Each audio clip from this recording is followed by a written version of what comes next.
Hello everyone, welcome back to our channel. ఈరోజు మన recipe వచ్చేసి మైసూర్ బోండా, అది కూడా మైదా పిండి లేకుండా హెల్దీగా గోధుమ పిండితో.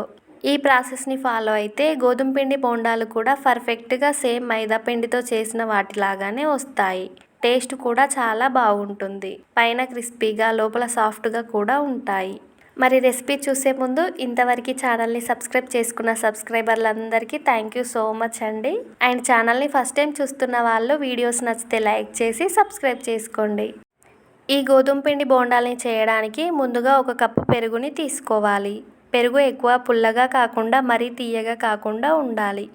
ఇందులో ముద్దలేం లేకుండా దీన్ని ఒకసారి కలుపుకోవాలి.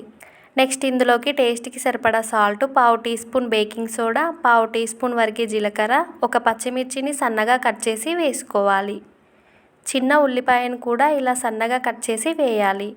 కొద్దిగా కొత్తిమీరను కూడా ఇలా చిన్నగా కట్ చేసి వేసుకోవాలి. ఇవన్నీ బాగా కలిసేలా వీటన్నిటిని ఒకసారి కలుపుకొని తర్వాత ఇందులోకి 1 కప్పు వరకు గోధుమ పిండిని వేసుకోవాలి.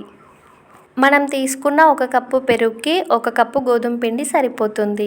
ఈ పిండిని పెరుగులో మంచిగా కలిసేలా ఉండలేం లేకుండా సాఫ్ట్గా కలుపుకోవాలి. పిండిని కలపడానికి ఎక్స్ట్రా వాటర్ వేయాల్సిన అవసరం ఏమీ లేదు. మీకు పిండి కొంచెం గట్టిగా అనిపిస్తే వాటర్ వేయకుండా 1 స్పూన్ వరకు పెరుగును వేసుకొని కలుపుకోండి. ఇలా పిండిని కలిపిన తర్వాత బోండాలు పైన క్రిస్పీగా రావడానికి 2 టేబుల్ స్పూన్ల వరకు బియ్యం పిండిని వేసుకోవాలి. అప్పుడు బోండాలు పైన క్రిస్పీగా వస్తాయి.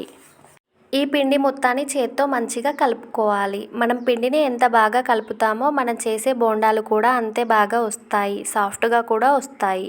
ఇలా కలిపిన పిండిపై మూత పెట్టి 1 లేదా 2 గంటల పాటు పక్కన పెట్టాలి. మీరు మార్నింగ్ బ్రేక్ఫాస్ట్లోకి చేస్తున్నట్లయితే నైటే పిండిని కలుపుకోవచ్చు.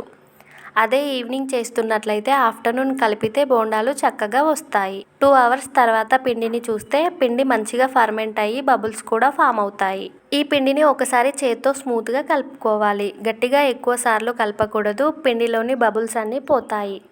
సాల్ట్ని చెక్ చేసుకొని సరిపోకపోతే ఇప్పుడు వేసుకొని కలుపుకోవచ్చు.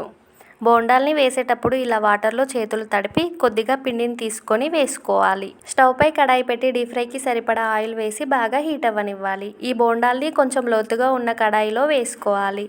ఆయిల్ని కూడా కొంచెం ఎక్కువగా వేసుకోవాలి. అప్పుడే బోండాలు వేసిన వెంటనే పైకి తేలి రౌండ్గా వస్తాయి. ఆయిల్ తక్కువగా వేస్తే షేప్ మిస్ అవుతుంది. ఆయిల్ బాగా వేడైన తర్వాత వాటర్లో చేతిని తడుపుకుంటూ కొద్దిగా పిండిని తీసుకుంటూ బోండాల్లాగా వేసుకోవాలి. ఒక్కొక్కటి ఇలా వేసుకొని 2 మినిట్స్ తర్వాత కలుపుతూ ఎర్రగా అయ్యేంత వరకు ఫ్రై చేయాలి. కలుపుతూనే ఫ్రై చేయాలి, లేదంటే ఒక సైడ్ ఫ్రై అయ్యి ఒక సైడ్ ఫ్రై అవ్వకుండా తెల్లగా ఉంటాయి. ఇలా బోండాలన్నింటినీ ఈజీగా హెల్తీగా చేసుకోవచ్చు. బోండాన్ని చిచ్చి చూస్తే పైన క్రిస్పీగా లోపల సాఫ్ట్గా పిండేం లేకుండా మంచిగా ఫ్రై అయ్యి ఉంటుంది. దీన్ని పల్లి చట్నీతో కానీ అల్లం చట్నీతో కానీ తింటే చాలా బాగుంటుంది. మరి రెసిపీ నచ్చితే మీరు కూడా ట్రై చేసి మీ ఫీడ్బ్యాక్ని నాతో షేర్ చేసుకోండి. వీడియో నచ్చితే please do like, share and subscribe to our channel. Thank you for watching.